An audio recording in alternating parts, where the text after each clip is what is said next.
Magandang hapon po mga kababayan and welcome to another episode of Immigration at iba pa kung saan sasagutin namin ang inyong mga katanungan about immigration matters, family matters, and other legal concerns here in Canada. So ako po si Jean Aguilar and of course makakasama natin ang ating favorite Filipino-Canadian lawyer, si Attorney Jake Aguilar. Good afternoon, Magandang Attorney hapon, Jean. Magandang hapon po sa nanonood. Welcome po sa isa na namang episode ng Immigration at iba pa. Alam niyo na po ang kalakaran. Yan po. Ready na po ba kayo sa mga tanong niyo? Ready na rin po kaming sumagot. Yes. So, nandito po tayo ngayon live. So, feel free to send in your questions po.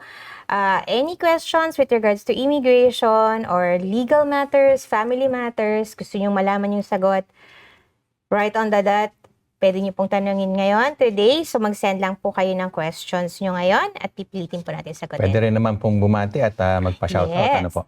Pwede rin pong magpa-shoutout. So, sige po, simulan muna natin kasi marami din kaming questions na receive offline sa YouTube, sa TikTok, and pati sa Facebook page namin, JCA Law Office. Right. Ayan. Sige po, simulan na po natin. Okay, sige. Marami tayong mga questions, so mag-start tayo kay Miss Josa C. Ayan. Hello po, Attorney Jake. Need po ba mag-apply ng ETA kung uuwi ng Pinas and babalik din po after ma-process ang work permit ko? Salamat po. So kung babalik po kayo, ang kailangan nyo is yung travel document nyo, which can be an ETA. So pwede, kailangan nyo ng ETA para makabalik, or kung meron kayong visa na valid pa naman, pwede nyo gamitin yung visa nyo. So basically po, in order to enter Canada, what you need is a travel document, which can be a visa or an ETA. So yun po yung kailangan. Depende po sa sitwasyon nyo. Ayun. Okay. So, Yan, may bumati na sa atin ang ating suki na si Mike. Hi, Mike. Magandang Good hapon. afternoon. Ayan, nandyan na siya ngayon. Wait lang, hindi ko makita ngayon ang mga messages. Anyway, bakit ganon? Ayan. Siya makita. But sige, mag-intay pa tayo. We still have a lot of questions here. Sige po. From Arlina ay, good morning attorney and ma'am. Ask ko lang po, pwede po ba mag-file ng sole separation agreement kung ayaw makipag-cooperate ng other party? Thanks, attorney. Hindi po separation agreement yon, kasi pag agreement, naturally, dapat dalawa kayo. So kung ayaw po mag-cooperate ng kabila, it can be an affidavit or a statutory declaration na lang po. So, hindi po agreement kasi nga po, pag agreement, at least 2 persons yon, meron kayong agreement. So, kung ayaw niya pumirma or ayaw niya mag-cooperate, you cannot have an agreement, but you can have an affidavit or statutory declaration. So, yun na lang po yung pwede niyong gawin. Ayun, Miss Arlina. Sana nadinig niyo yung aming response dyan. But anyway, you can still watch this live po kahit hindi ngayon, makikita pa rin naman nila to.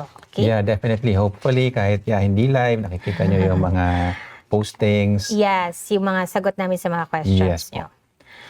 Okay, we got another one. So habang naghihintay po kami, please feel free to send in your questions or magpa-shoutout kayo.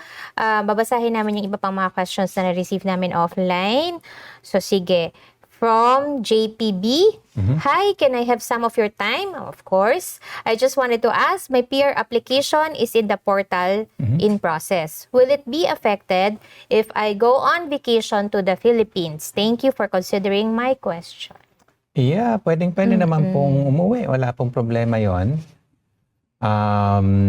Yun lang. Then nga, pagpabalik nyo, dapat meron kayong travel document. Oo. It can be a visa nga, as yan, yung tanong nung kanina, nung nauna. It can be a visa or an ETA. Usually yung ETA, mas madali lang yun applyan. Mabilis lang yung turnaround time. I think within 24 hours, makukuha nyo yung result na. And since na galing naman na kayo ng Canada, madali nang makakuha ng ETA. And in most cases nga, baka meron na kayo nun. Yeah, usually naka-attach yung mga recent work permit and PGWP. So, yun lang naman yung consideration po dyan kung kayo ay uuwi. Siguraduhin yung, syempre, makakabalik kayo dito sa Canada. Pero yun nga, I don't think that would be an issue kasi nga, malamang may ETA na kayo. At kung wala naman, madali lang yun applyan. Ayun. Okay. Thank you, JP, for that si question. Mike ang Ayan, sige, nakaisip Mike. ng tanong.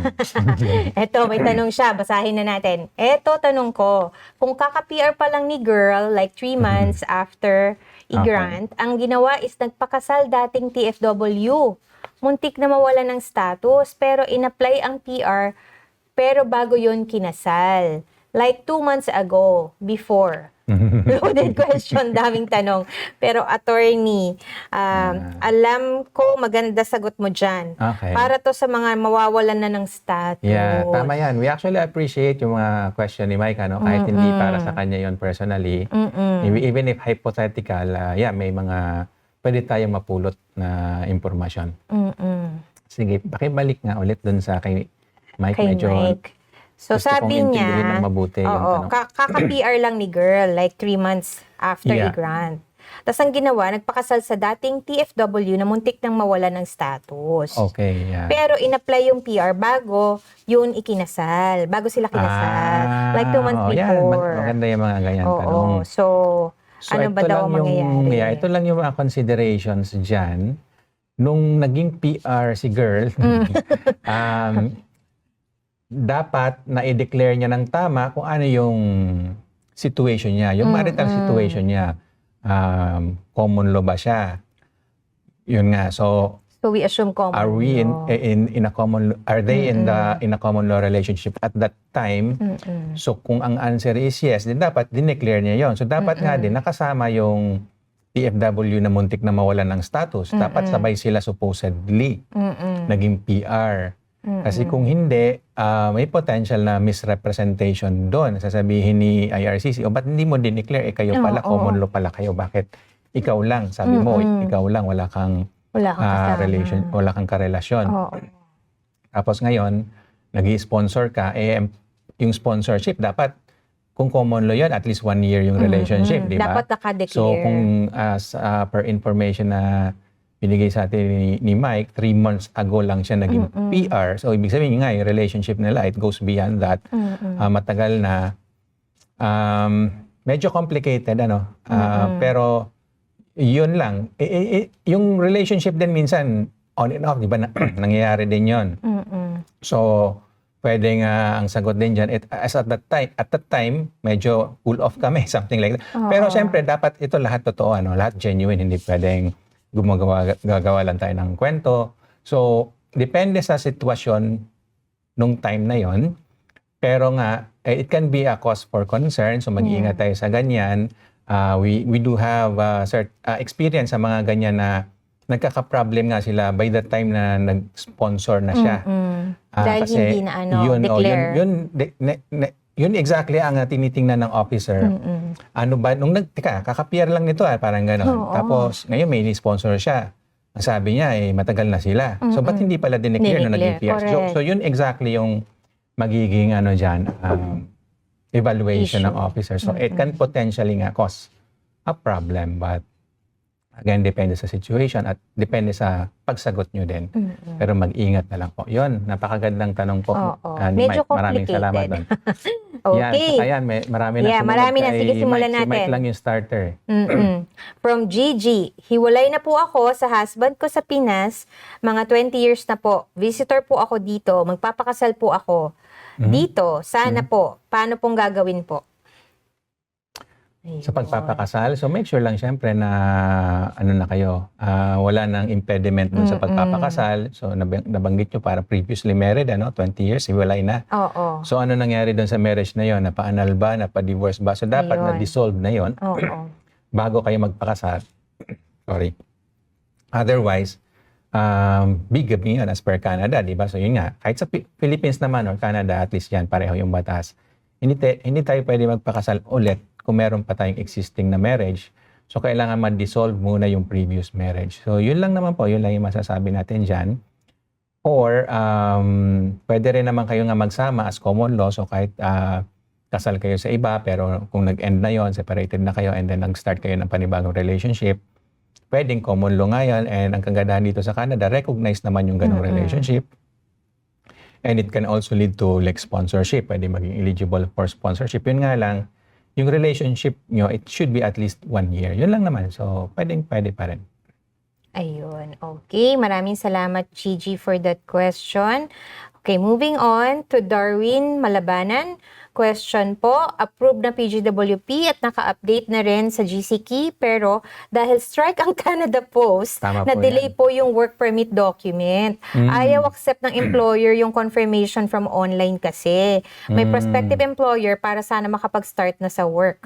Ano po magandang gawin? Pwede po ba mag-request ng copy ng work permit at ipadala through courier?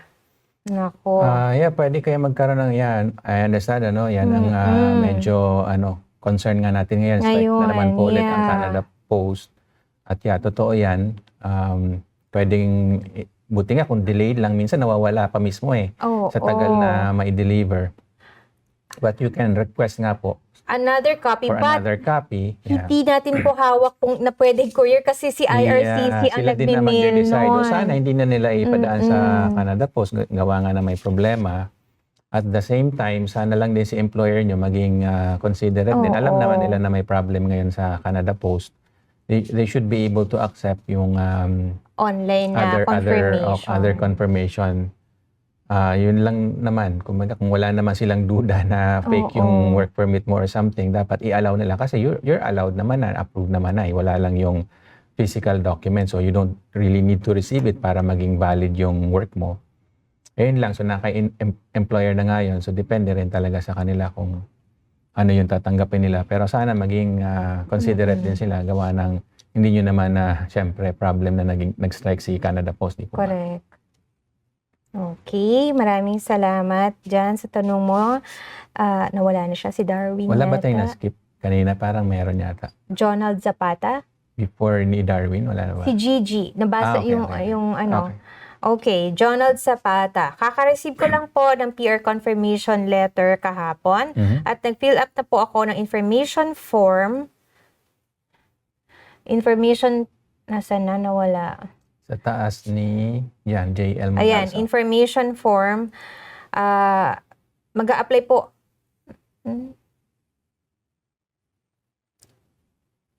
Sa taas pa yata ni Sa taas, JL. pwedeng Other side. Pabalik. scroll down, please. Pabalik. Hindi ko rin nawala din siya sa Facebook. But anyway. Yung sa taas pa niyan. Ayan. Isa pa. Ayan Konti pa, na. konti pa. Ito na yun. Ayan. Information form at na-send ko na kanina. Ask ko lang po kung ano na next process at ilang days possible ako maghintay bago ma-approve ang ECOPR. Salamat po. Yeah, even Yan. that one may nagkaka-issue, di ba? Last week nga, yan ang issue nila. So, but anyway, congratulations at Congrats, nakuha nyo na yung Jonald. PR nyo. Oo. Confirmation na lang. Ito na yung pinakahuli. Next process. So, na-fill out nyo naman din, di ba?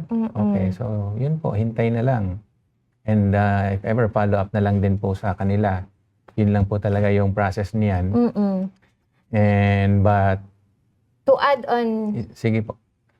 ano lang, magsisend ng link si IRCC para ma-fill, Ayan, mag-upload ng photo. Na-fill up niya na daw. Oh, anyway, so gawin nyo lang kung ano yung instructions, of course, dun sa pinadala sa inyo. Gawin nyo lang yon and then hintay lang din po talaga.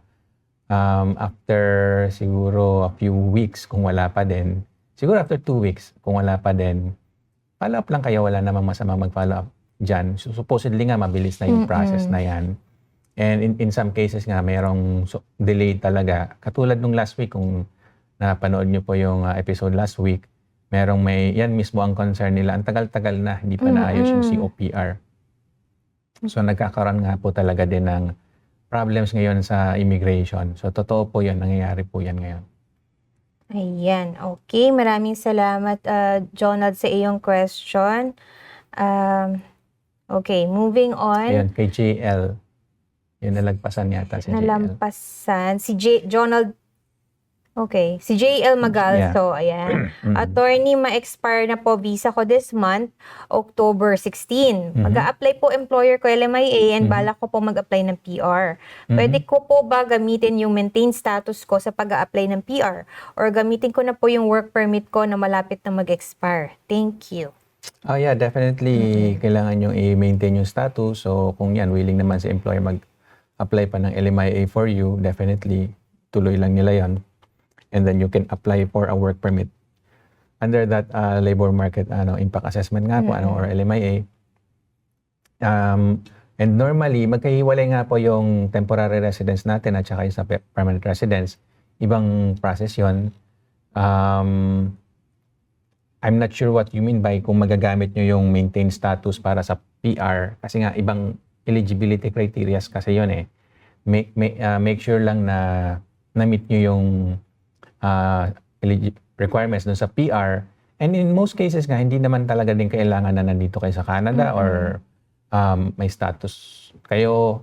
Of course, I'm not saying na hayaan yung status nyo na mag-expire, no? So, definitely maintain your status. Pero what I'm saying is, normally hindi siya related dun sa PR application unless specifically under that PR program, kasi napakaraming PR program po so depende. Unless sabi dun sa PR program na you have to maintain your status here in Canada. So again, depende po sa PR program itself. So kayo po ang kailangan mag-review niyan, ano ba yung in-applyan nyo na PR program. Ayun. Okay. Maraming salamat sa iyong question. Ano nang next natin? May follow-up yata si Mike. Tama ba? O yun yung kanina? Ang bilis kasi nawawala yung mga questions natin. Si Okay. Gigi. Si Gigi may follow-up question. Ma'am, sir, question po uli. Multiple visa po ako dito. Okay. Ay, pwedeng pakiurong, sir. Stop lang po doon. Yeah. Stop lang doon. Okay. Sige pa, scroll. Yan. Wala po bang maging problem kung renew ako ng renew? Pero hindi po ako makakapag-work. Andito ako sa mother ko nakatira. Yeah. So, okay lang po yan. Yun nga, sa isang episode din natin na discuss natin, theoretically, walang limit. Pero every time na nag-a-apply kayo, ini-evaluate kayo ni officer at magde-decide sila kung hahayaan pa ba kayo magstay or hindi. And usually, ang gusto nilang malaman, ano bang ginagawa mo dito? Legitimate ba yung reason mo nga for staying? Hindi ka ba nagtatrabaho without authorization or nag-aaral without authorization? Talaga bang may legitimate purpose ka? And pangalawa, meron ka bang funds para sustentuhan yung sarili mo? Yun lang. So every time na nag-apply ka ng renewal, ini-evaluate yun ng officer. And in some cases, pwede nga approve lang na approve. Yung iba nga, may mga kilala ko, mga maabot na ng 9 years, 10 years, andito pa din.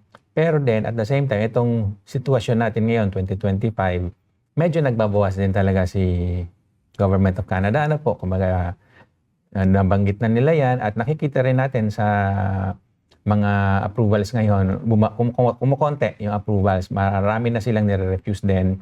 Kasi nga, ang intention talaga ni Government of Canada, magbawas muna ng foreign nationals sa ngayon. So, yun lang po. Pwede kayo mag-apply but depende kay officer. Ayun. Okay, Miss Gigi, maraming salamat for that question. Sana naliwanagan kayo. From Arlina Lee Ilustre, pwede po ba attorney mag-file ng separation? Sole po ba tawag doon? Yung kanina? Ay, tapos na to. No? Oh, nakita ko. Oo, si parang Elijah tapos yung na susunod to. yata eh. Nalilito na si tayo. Elijah, yun. Ayan.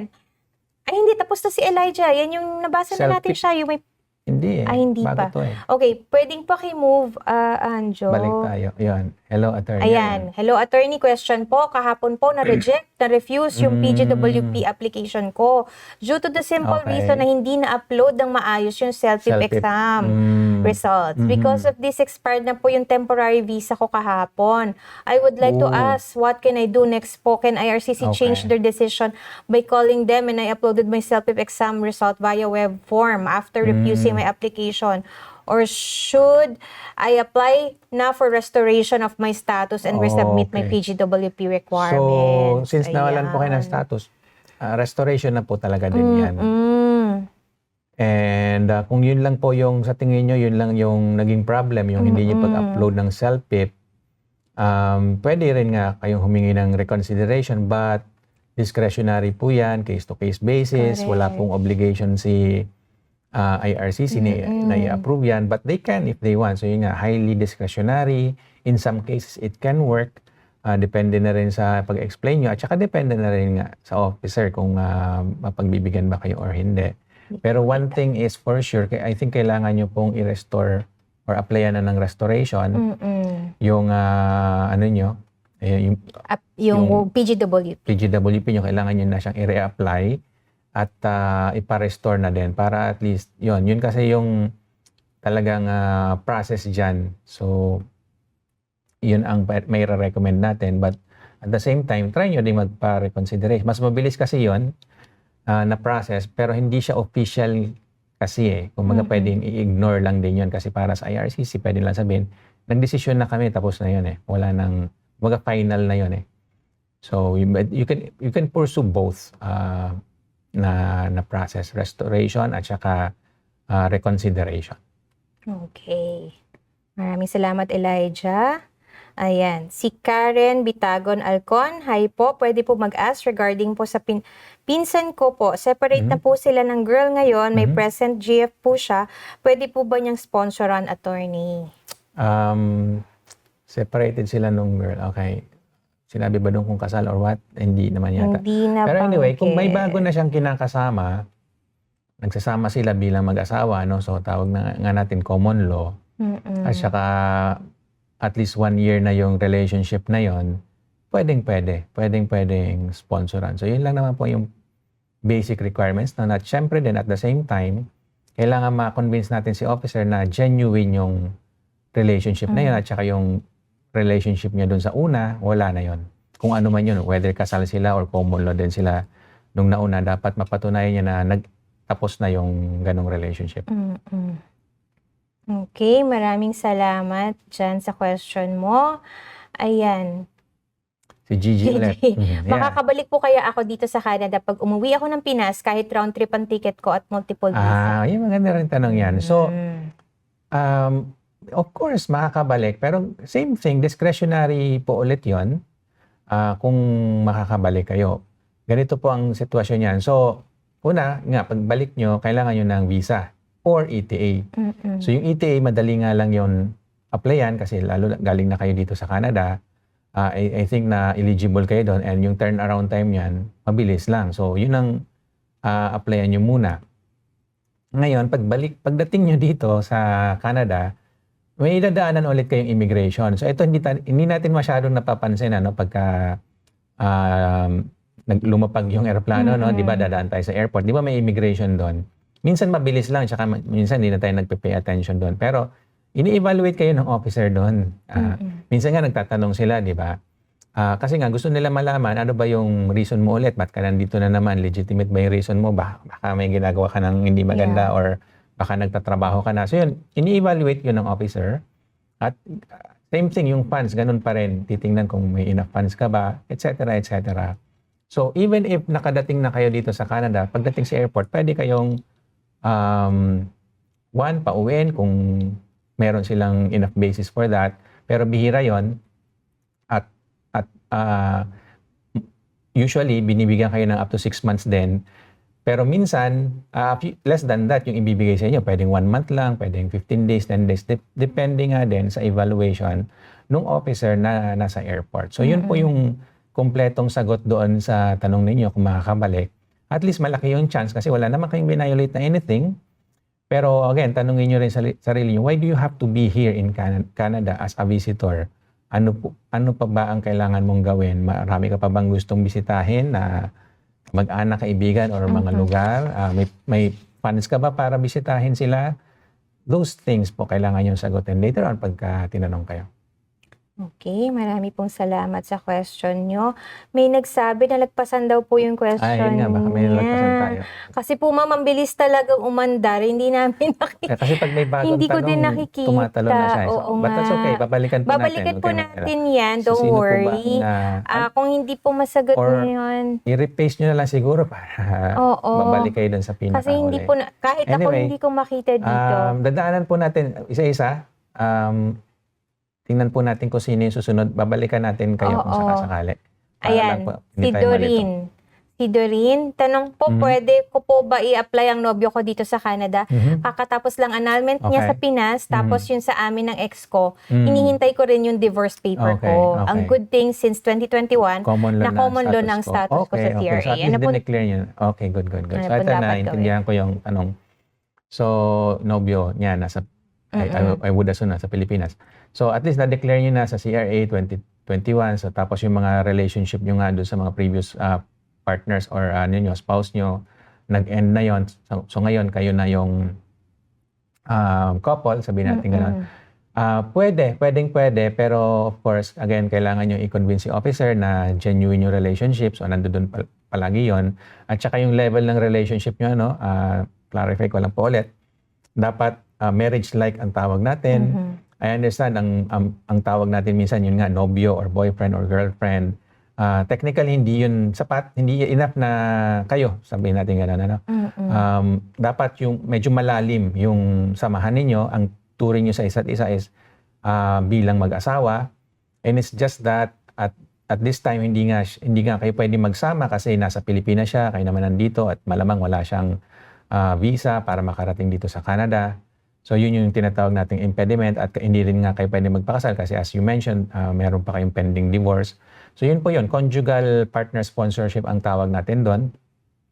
And again, pwede po, but subject to yung actual situation nyo at saka yung evidence nyo kung enough na ba yun para ma-convince si officer na marriage-like yung relationship ninyo.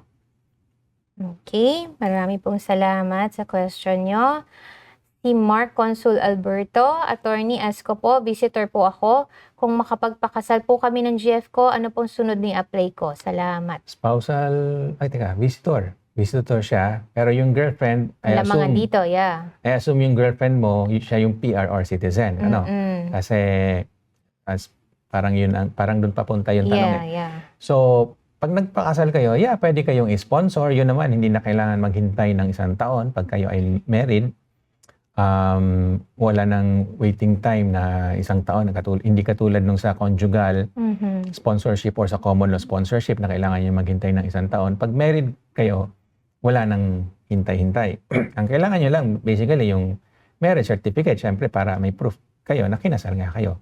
But then again, yun lang po yung next step dyan, sponsorship application na po. And then, we're just assuming some information na si girlfriend nyo is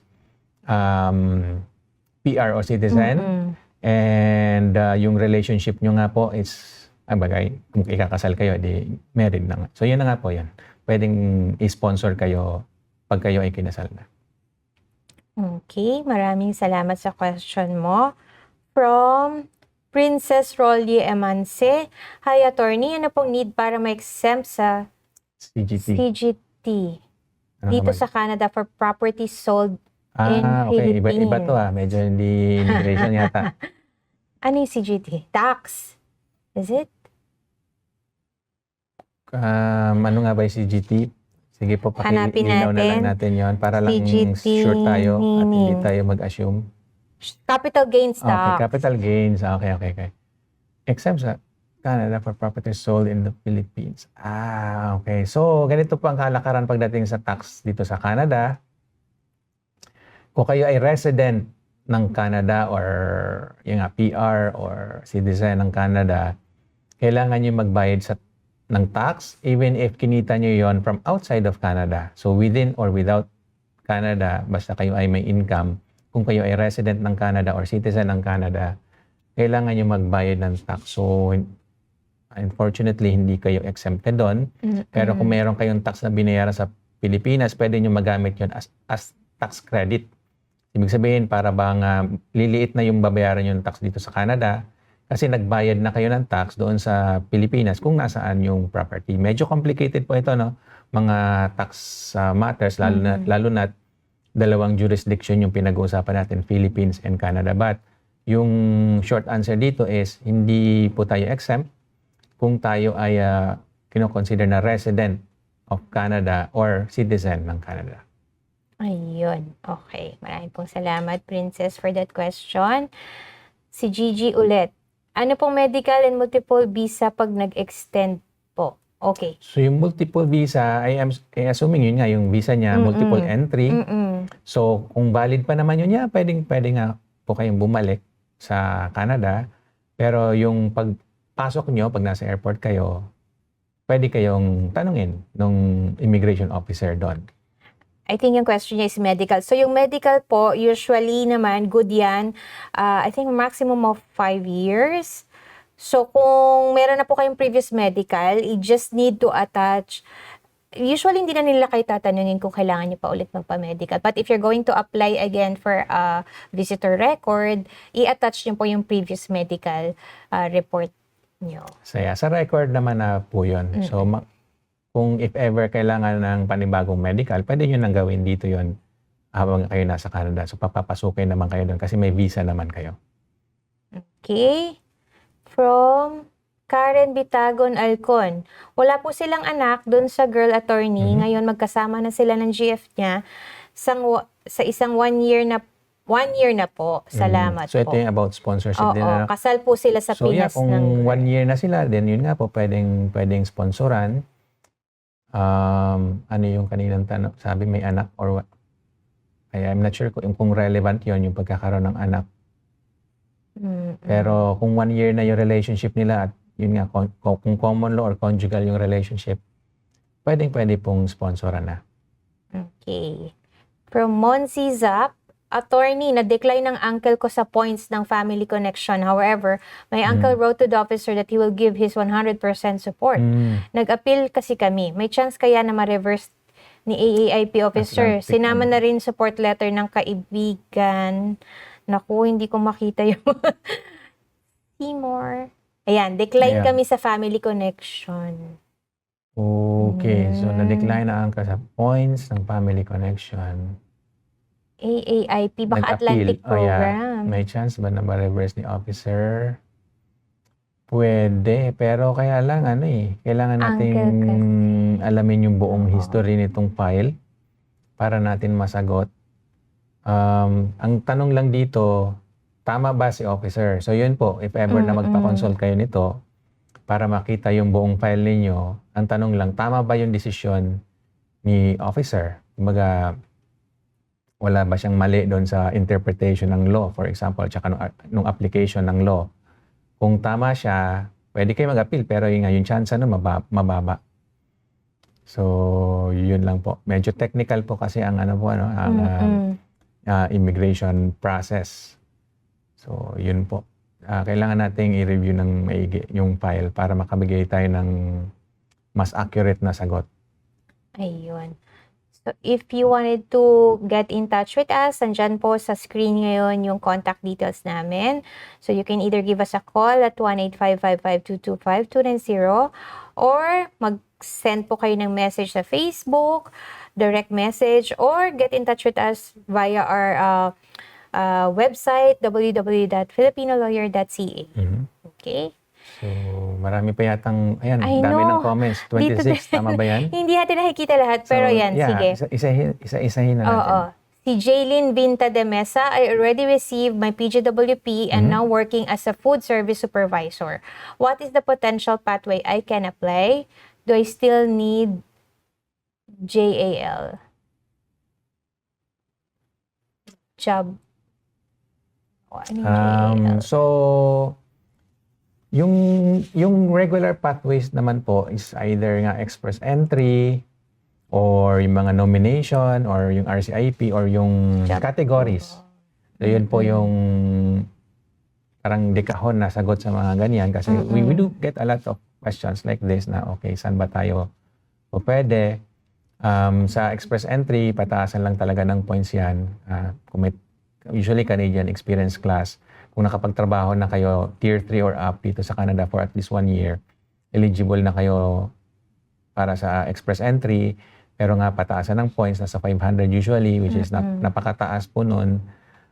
Kung hindi nyo kaya doon, kailangan nyo ng nomination ng province. So tingnan nyo kung anong province ang naghahanap ng trabaho nyo, yung job, yung food service supervisor ba yun? If I'm not mistaken. Food service, yeah. Food service supervisor. Sinong province ang naghahanap nun? Minsan may mga province na naghahanap niyan. In fact, this year lang, 2025, may client ako na pumunta ng Newfoundland and Labrador for PR na yon. And parang nasa food industry din siya, parang food server pa nga if I'm not mistaken. Kasi yun yung kailangan nung province na yon. So yun po, kailangan nyo lang talaga mag-research. Hindi nyo na kailangan mag-rely sa mga agency. Pero kailangan kayo mismo yung mag-research at maghanap kung saang province, anong province ang naghahanap ng katulad ng trabaho ninyo. Nasa nomination programs ba nila yon. And pag nakita nyo, tingnan nyo kung namimit nyo yung qualifications. If you think you're qualified and you need further assistance, that's when lawyers usually come in or immigration consultants can come in para masigurado na na-meet nyo nga yung mga eligibility criteria at ma-prepare yung application ninyo. Pero yun po, kayo din ang makakasagot sa tanong nyo kung anong pathway kasi kayo yung gagawa ng research. Okay, marami pong salamat sa question nyo. Naku, si Mark, nalagpasan daw yung question nalagpasan niya. din. Sige, Mark, hahanapin namin yung question mo, ha? Actually, nakita ko kanina Bigla na lang siyang nawala. So, Kasi pag... ayan. Mark Consul Alberto. Okay. Ask ko po, visto, yun ba? Visitor, kung magpakasal po kami ng GF ko, sinagot na natin meron yun, siyang follow-up question, Okay, tingnan natin. pero hindi natin makita ngayon. Tingnan natin. Pero sige, hanapin natin yan, Mark. Lalabas din yan. Okay, hindi, baka kanina pa naman yun. Baka, Hindi, baka na-message niya nung hindi pa natin nasagot. may So, nakita akong follow-up question niya na wala mamaya lang. lalabas din siguro yan. Sige. Si Karen Bitagon Alcon, follow-up attorney sa question ko po. Kailangan pa rin ba mag-file ng divorce yung pinsan ko?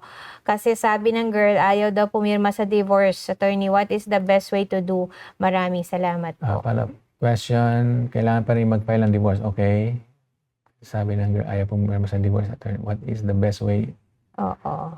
Yan yung for sponsorship. Yeah, so yung sa divorce kasi, hindi naman talaga din nga kailangan nung kabila yung ex na mag-sign dun sa application na yon.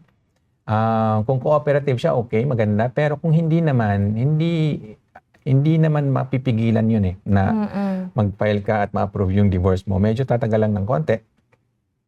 Pero pwede pa rin tumuloy. Medyo technical na rin, of course, yung process niyan. So, if you need help din sa lawyer, then kailangan nyo rin po magpa-consult. Pero hindi requirement. Yun lang po muna para kasi maraming nalilito dyan. Hindi requirement na pumirma yung kabila. Yeah. Ang requirement is matanggap nila yung application. Pero ma-serve ang tawag natin doon. Pero hindi nila kailangan pumirma. So yun lang. Ang importante matanggap nila. And mayroong tao, ang tawag natin doon process server, na nagsaserve noon. So yun nga, medyo technical yung process na yun. But ang take away natin dito, hindi kailangan pumirma nung kabila. Okay, maraming pong salamat sa question nyo. Ayan, from Karen Mag-iba Balbuena. Hi Karen, hi to both of you. Ask ko lang yung para sa anak ko na international student. Matatapos na siya this April. Pero yung course niya na flight services is may co-op. Paano po ba yung may co-op? So yung co-op kasi, ano siya, para bang internship. Yeah. So habang nasa school, nakakapagtrabaho siya, pero yung trabaho na yun, it has something to do with the yung related siya doon sa course or kung ano man yung kinukuha niya. So yun nga, sa Philippines more on ang tawag natin doon internship. So yun yung co-op, parang cooperation, nagko-cooperate yung school at saka yung employers or yung company, mga ganun. So yun. And then since work siya, dapat may din siya, work permit. And usually, kasama na yun. May process para dyan, pero meron din ngang work permit na sinasabi doon para lang sa co-op na yun. Specifically for that co-op. Okay, maraming salamat for that question, Karen. Lizel Dayondon, hello po attorney, mag-ask lang po kami, friend ko, wala ng status dito, pero kinasal sila ng BF niya na Canadian. Tapos ang boy, kasal sa Pinas. Okay. At nag-work dito ang ex niya. Di daw nila na pa-register marriage nila dito. Nag-apply na sila for PR, ma-approve kaya. 3 years na silang hiwalay at 2 years na rin silang nagsama ng friend ko. At kasal sila dito last December. Wala pang update sa application nila for spousal. Salamat po. Medyo ano yan Complicated. malaman sa impormasyon. Pero I'm not sure kung tama din pagkakaintindi ko. But ang nakuha ko lang is may previous relationship nga din, pero hiwalay na. Tapos ngayon may kinakasama ng iba. At inisponsoran naman yung bagong kinakasama. Mga 2 years na yata na nakapending. And Hindi, 2 years na nagsama. 2 years na nagsama. So yeah, pwede namang eligible naman ngayon for sponsorship. And then, pero nakafile na nga rin yung sponsorship. Oo, Tama? So tama. nakasalang na rin yon. It's more on waiting na lang. Waiting game. Waiting. So kailangan hintayin na lang po para ma-finalize yung application na yan. Kung merong concern si officers, they will let you know naman Oo. Magbibigay yun ng PFL, Procedural Fairness Letter, kung medyo may duda si officer or what. Bibigyan pa rin kayo ng pagkakataon para sagutin. But yung basics noon, kailangan nga ma-prove lang na kung ano man yung relationship before, nag-end na yon. At yung samahan nyo nung sa bago is, yun nga, marriage-like, nagsasama ba talaga sila, genuine. So yun po yung mga requirement dyan. So I think hintay-hintay na lang po yan. Okay, maraming po salamat for that question. Si Miss Josa Castillo, ayan. Hello po, attorney. Pwede po ba mag-common law kami ng BF ko? More than 2 years na po kami nagsasama. Ay, common law na kayo. Okay, definitely. Nagsasama na sila. Dito sa Canada. Pero hindi pa po kami nag-declare ng common law sa CRA. Okay. Canadian po si BF. Thank you po Yes naman. po. So, Ma'am and Attorney G. yung declaration sa CRA is just an evidence lang naman po So that's just one of the evidence that you can provide. Mas maganda nga na dineclare nyo. Pero minsan nga hindi nagagawa agad yon, lalo na sa ating mga Pilipino kasi hindi tayo familiar masyado sa tinatawag nga na common law sa Pilipinas kasi wala namang ganon. So we usually say single pa rin tayo. Pero ano lang po yon, I would say minor lang yon na hindi nyo siya na-declare sa CRA, but I would suggest na gawin nyo na ngayon. So sa susunod na application nyo, ilagay nyo na nga pong common law. Kasi yun naman na talaga yung status nyo.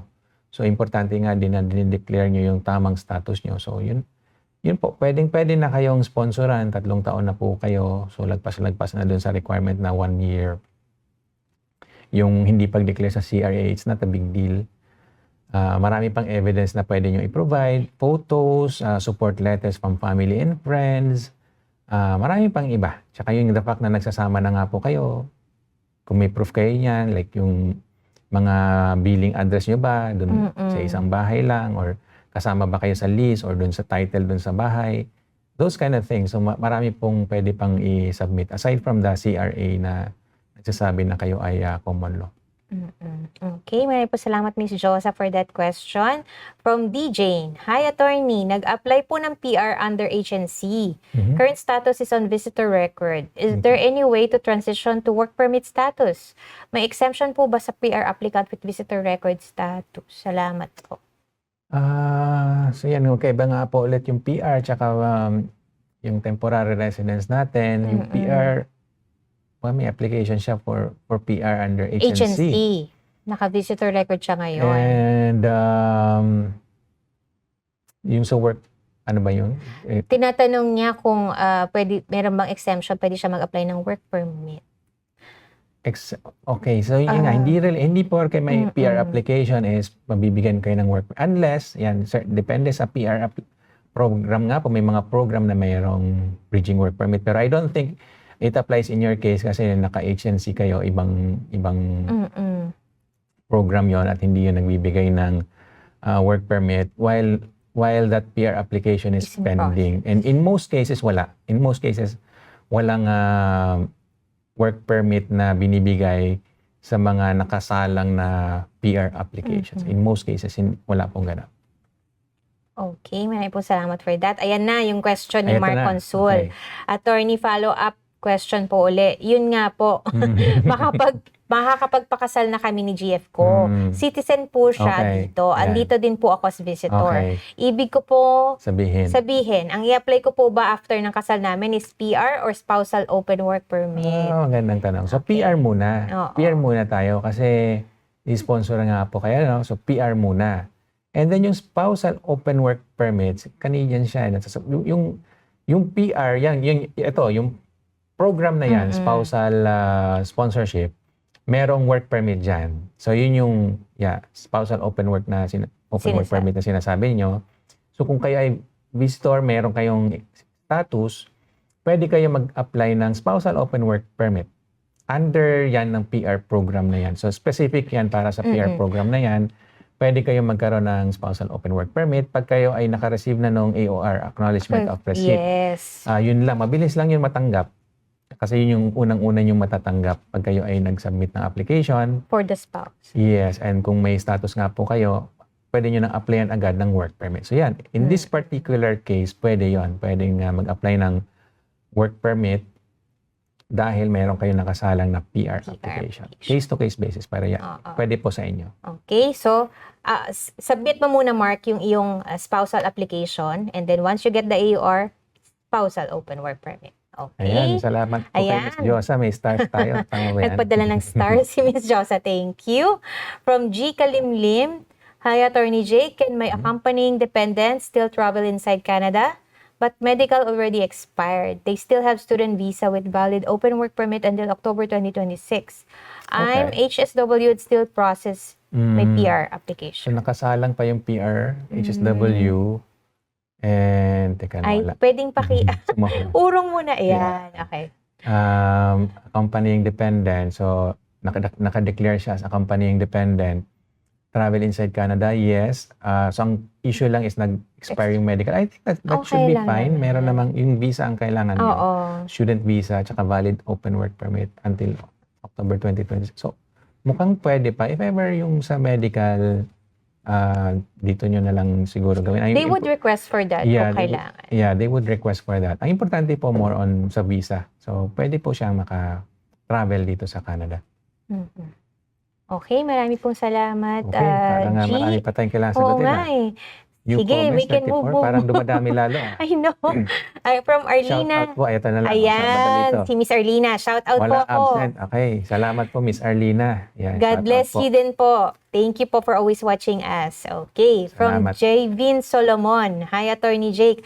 Ask ko lang po kung pwede po mag-sponsor ng common law kahit legal separation lang at hindi pa po divorce. Salamat. Yeah, definitely po. Pwedeng-pwede. Pwedeng-pwede. So, yung divorce supposedly, hindi naman siya hadlang. Dapat, hindi hadlang yon para kayo ay magsama. Common law and common law nga po, pwedeng sponsor. So, minsan may complication lang dyan. Minsan, hindi lagi. Si officer, ang nire-require niya to prove na nagtapos na yung previous relationship or previous marriage. Minsan, ang gusto ng officer is divorce certificate. Although, in my humble opinion, hindi dapat ginagawa yun ng officer. Kasi yung divorce supposedly, lang naman siya. Personal preference nyo yun, kung magpapadivorce kayo or not. Hindi dapat siya nire-require. But at the same time, tayo kasi yung applicant eh. So, parang sinasabi na sila yung boss, yung officer. Parang nakikisuyo tayo sa kanya. So, minsan, kung anong gusto nila, sunod na lang tayo. Pero, yun nga po, minsan, may mga officer na nire-require yung divorce certificate. Pero, again, case-to-case basis, kung convince nyo naman si officer na talagang nagtapos na yung relationship nyo dun sa una, kung mako-convince nyo siya na totoo yun, na hindi kailangan submit ng divorce certificate. So, pwede naman pong sponsoran nga. Ayun. Okay, marami po salamat May for that nalagpasan na naman question. tayo. Si Si Miss Denise. Denise. Tingnan Ayan, natin. about vulnerable worker I po. think nakita ko sa taas pero parang medyo naka-hide yata or something. Anyway, subukan nating bumaba muna para isang direction lang tayo. Ayan. Yun. Sige. Sige pa po. Move pa. Yan. Ayan. si Annie Rose Calagian. Hello po, attorney. Tanong ko lang po if possible po na ma-sponsoran ko ang partner ko which is kasal pa din po siya sa Pinas. Yeah, so pwede po So, again, sa mga sponsorship, kahit may mga previous marriage, pwede po yung sponsoran. So, I think marami tayong question na nakukuha tungkol dito, So, yun po, yun lang yung definite na maisasagot ko dito. Kahit may previous relationships kayo, kahit may previous marriage kayo, kahit hindi pa nade-dissolve yun, supposedly, pwede naman po mag-sponsor na under common law at saka conjugal. Pero case-to-case basis din, depende nga sa ebidensya nyo, depende sa actual situation nyo, at depende rin sa officer kung paano niya mai-appreciate yung situation. But ang bottom line is, yes, pwedeng sponsoran. Whether it or not, it will be approved. Depende. Along the way kasi doon natin malalaman yun kung ano yung mga concerns ni officer. Meron ba siyang doubts about dun sa mga sinasabi niyo dun sa application. Malalaman natin yun later on. But there's no harm in trying. So yun na lang po ang magandang sabihin dyan. Kung kayo ay nasa ganyang sitwasyon, meron na kayong kinakasama more than a year na, pero may mga previous marriages kayo or relationship, pero nagtapos naman na yun, maglakas loob na po kayo na sponsoran kasi you'll never know, baka ma-approve kayo. Okay, maraming pong salamat for that question. From Annie Rose Kalagian. Siya yun, Ay, siya na yun. Okay, mag-move na tayo. Ayan, move na tayo. From Move na. Jeremy Saginsin. Hi po. Ay, ask ko lang po, ako kung pwede ako masponsoran ng pamangkin ko. naman. And asawa ko na mag-aalaga po sa pangatlong anak po ng pamangkin ko. Possible po ba na makuha ko po bago po manganak po sa pangatlong anak po? Salamat po. God bless po sa So may inyo. pamangkin siya na mag-sponsor nung asawa niya. Yun ba yun? Ask ka na kung pwede po sponsoran ng pamangkin ko ang asawa. ang asawa, yeah. So yung pamangkin niya, sponsoran yung asawa. Asawa niyan. Mag-aalaga sa pangatlong anak. Mag-aalaga. So ang intindi natin doon, work permit ano po, or maybe LMIA support. mo. Yan nga. So kung kukunin as a worker, pwede, pero kailangan natin ng LMIA doon. Ano po? So yun po yung basic requirements niyan. Apply muna si employer ng LMIA, and then pag na-approve, tsaka lang pwedeng apply ng work permit. So short answer po is pwede naman. Okay. Maraming pong salamat sa question nyo. Okay, ano na to? Si Jeremy Saginsin. Dito siya sa visitor para ka may Down ng konti po. pwedeng pa-move po. Ayan. Konti pa. Konti pa. Ngayon po kasi, sabi ni Jeremy, nandito siya sa Canada as visitor visa. Ano kayang question nito? I think may related question siya dito. Pero hindi natin alam. Ayun! Ayun.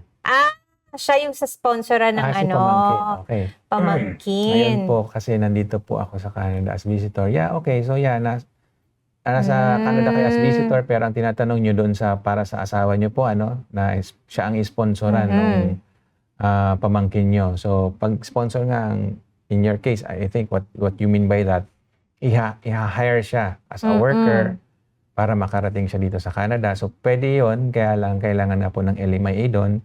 Yung si pamangkin ang unang mag-a-apply ng LMIA na yon. Pag na-approve na yon, then pwede siyang applyan nung mag-apply siya ng work asawa permit. ninyo. Yeah, for the work permit. Okay. Maraming po salamat. So JL ulit. Attorney, si JL Magalso. Doon po sa common law na text and message na proof, nakatagalog translate po ang conversation namin. Okay. Ako lang po ba pwede need mag-English translate or need ko po ba ipa-translate sa lawyer at papirmahan? Okay. So hindi kailangan lawyer, pero hindi rin pwedeng ikaw. Someone na not related to you at nakakaintindi siyempre ng English at Tagalog, sila yung magta-translate. Yan. So, hindi rin kailangan official. Mas maganda kung talagang official translator, mas kapani-paniwala yon, pero hindi naman yun required. From our experience, pwede naman kahit hindi nga official translator, basta mag-affidavit kayo, kasi yun susumpa siya na naintindihan niya both Tagalog and English at capable siya mag-translate. So, yun, pwede na yun. Pwedeng siya na mag-translate. Okay, maraming pong salamat for that question. Okay, meron pa bang... nagsasalamat lang siya. Thank you, Mark. Consul Alberto, thank you, Doreen. Salamat din po sa tanong niya. Si G. Kalimlim, marami pong salamat din sa question. Okay. Si DJ, thank you po. Salamat din po sa inyo. From Lizelda Yondon. Tumalo na.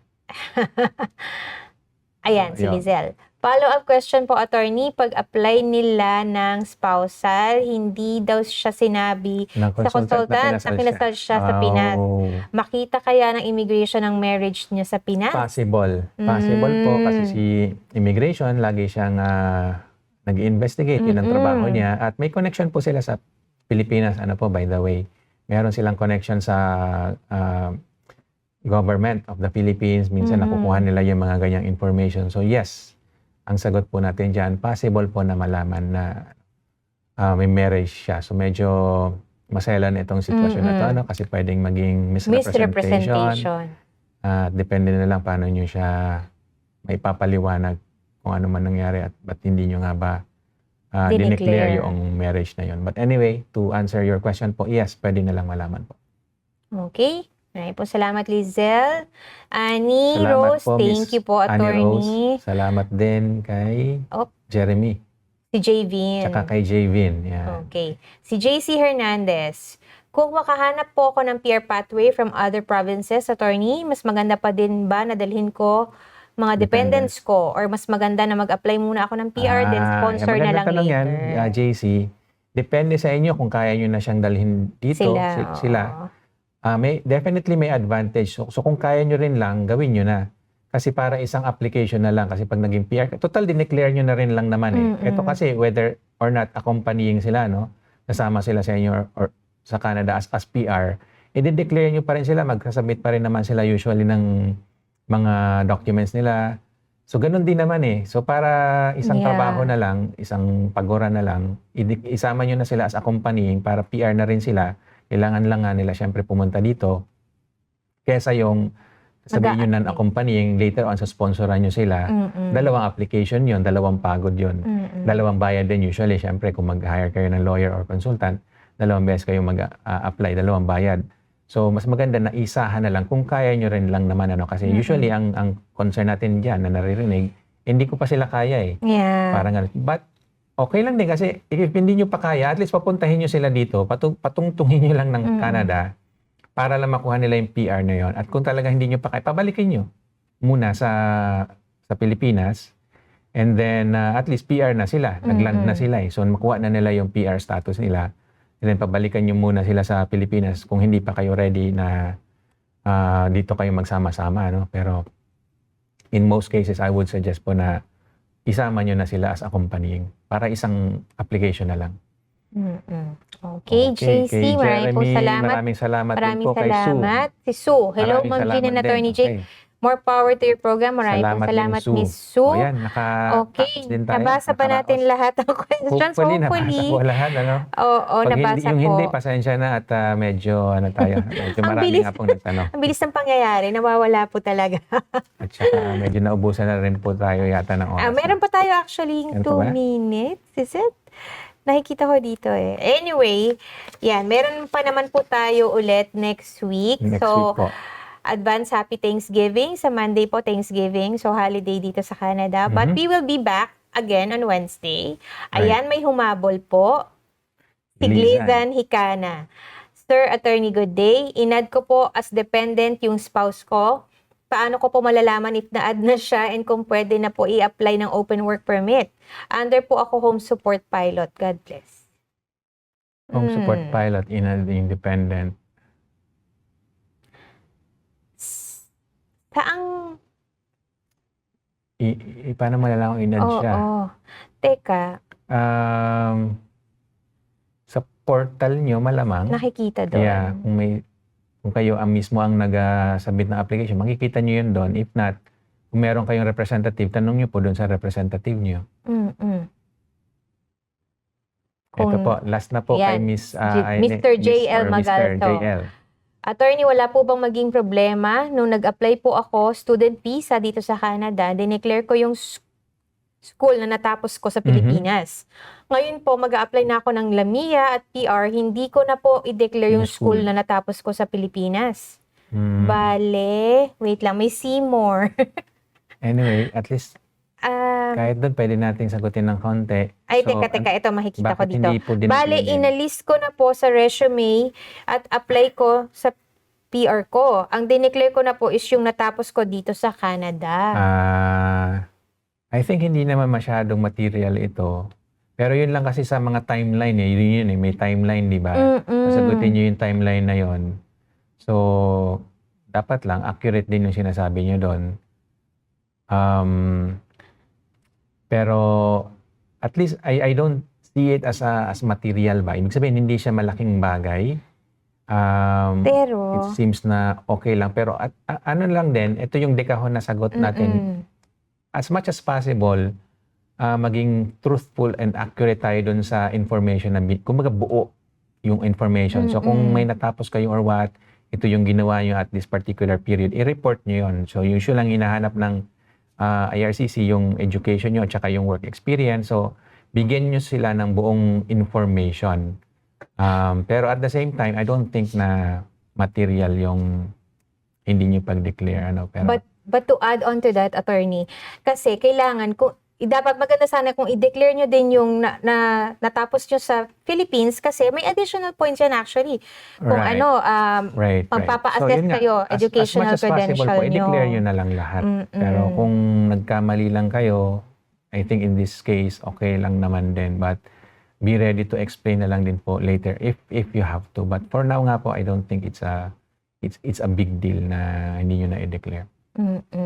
Ayan, sino to? Okay Si Miss po, medyo Alma. magra-wrap up na po tayo. Opo. Medyo overtime na po ng konti. Pasensya na rin at medyo late din tayo Maraming pong nag-start. salamat for all the questions. Yung mga hindi po namin nasagot, we will try and answer your questions po on our next episode. Next episode Bago po. po So tayo yun, ulit kung mag-start pwede po, mag-ask sa mga Sagutin na namin agad yung hindi namin nasagot ngayon. Oo.